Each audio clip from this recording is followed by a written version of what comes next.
حضرت امام ابو بکر احمد بن محمد المیمونی رحمۃ اللہ تعالی علیہ فرماتے ہیں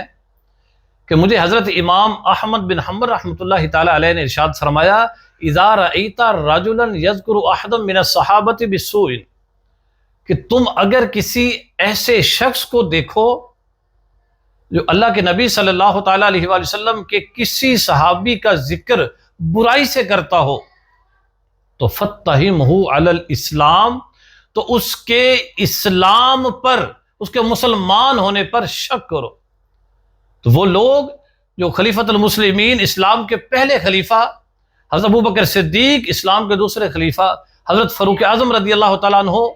یا حضرت امیر معاویہ رضی اللہ تعالیٰ عنہ پر زبان درازی کرتے ہیں، تانا زنی کرتے ہیں،